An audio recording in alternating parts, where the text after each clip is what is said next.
A fair bit to unpack there, big fella. I don't know where you want to start with your boys. Back on deck. Maybe salvage something out of this season, which, let's be honest, was up in flames. Well, yeah. Look, you know what, Mickey? After 2 rounds of rugby league, I tell you what I will say. Yeah. This season is so up in the air. It's wide open. It is. You look at the top of the table. Manly sit there. Obviously, they didn't play this weekend because they got a bye, but they sit on top with the Dolphins and the Dragons. Now, if you told me that 6 months ago, I would have said, please drug test that man because that's. Yes. But there were some massive games, massive issues on the weekend. Kalyn Ponga, obviously a bit of genuine concerns for him about his future because he just suffered his 4th concussion in 10 months. And it looked really ugly yesterday. And also it was ugly post game yesterday with the argy-bargy between Dave Klemmer and Hastings. What's all that about? It's a contact sport, and it didn't look deliberate. What do? Don't you shake hands at the end of the game? Well, you should be.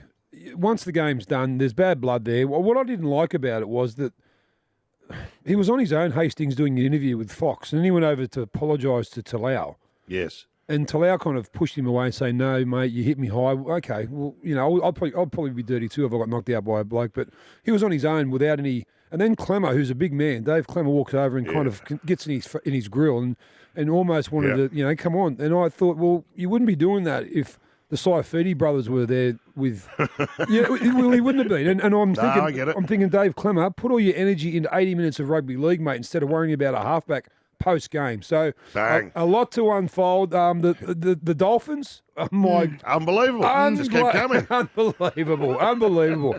They're showing some resolve. Look, obviously, Mick, when they play away, they've played 2 games at home. When they play away, it's going to be the big litmus test. But at the moment, they've got Asako as the leading point scorer. They're coming second on the premiership. Everything is Dolphins at the moment. All right. 133353, give us a call. It was the Bellamy spray for me at half time. You don't see that very often, losing his mind, but he's short of tipping the furniture over. I've never seen a spray like that. And warranted, by the way. Yes. A shocker. They've had a shocker. Was it them playing badly or was it the Bulldogs playing well, in your opinion? Well, without Munster, they look a totally different team, Melbourne Storm. They missed him bad. Unfortunately for Melbourne, they're going to be missing Big Nelson now for 6 weeks. Yeah. He's done his knee. The Doggies couldn't have played any worse than they did round 1, Mickey. They had to get better, and they did. Yeah. They were great against Melbourne. They threw the ball around. Carraz on the wing, Billy Kickow, Burton, all the guys who we've been waiting to have a dig for the Doggies. They had a big dig, and now they look really good. And it's amazing. Who's in trouble? Who's in trouble? So let's have a look at the cellar dwellers. It's 2 weeks in. Who's going to hit the panic button if they get another loss? Oh, Parramatta. They made last year's grand final. They've got Manly this weekend, which is a very hard game. Then they've got Panthers round 4 and Roosters round 5. No team has won the competition ever after being 0-4. So you got to think that Parramatta have looked at Manly and Penrith in the next 2 rounds. They've got to win one of them. They must win one of them. Penrith back on the winning list. What was the difference?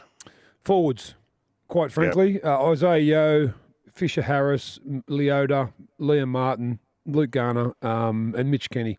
The forwards had to win the game against, they had to be the main men in that game against the Rabbitohs, and they were. The Rabbitohs come back towards the end, but Panthers they got a bye this weekend, Mick, too, which is a good thing. They go down to Kiama, I think, for a little like a bonding week of training and stuff. Penrith? So, yeah.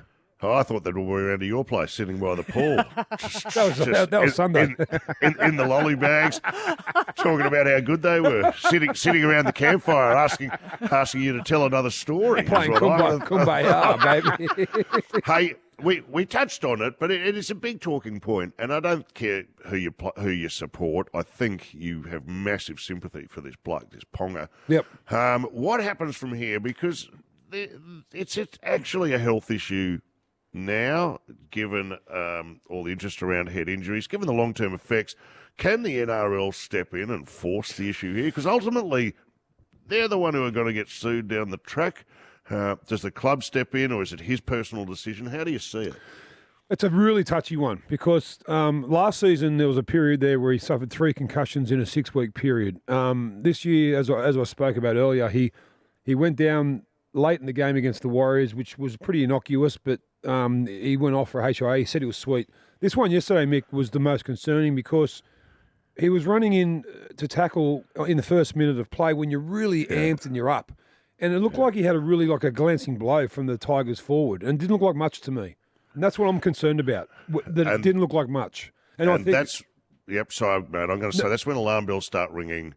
Even in the code I follow, AFL, Jonathan I Brown. remember seeing Jonathan Brown, mate, and he was a Warrior, and the last time, I couldn't even believe it. It was like a glancing blow, and he was out before he hit the ground. And I think that's when his coach, even Lee Matthews, came up to him and said, I think you're done, So to answer your question, whose responsibility it is, first of all, it's the Newcastle Knights. They've got to, obviously wrap him in cotton wool for a few weeks. And then the NRL have got to keep a really good eye on this because you don't want to send Kalyn Ponga out in round 3 when he's got a little bit of fuzziness going on his head. He's got to get right. It's got to come good.